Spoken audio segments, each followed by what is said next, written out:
How to unlike Reels on Facebook app. So let's head over right here to our Reels. And for example, you can like a Reel. However, it's easy to unlike it. If you can still see it on your screen, you can just click on it again and it will be unliked.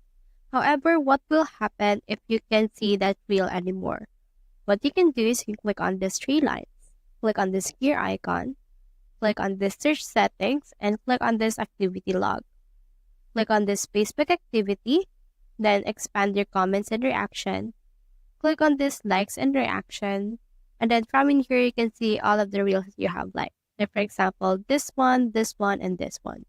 You can click on it on the three dots, click on view, or you can also just unlike it through this case.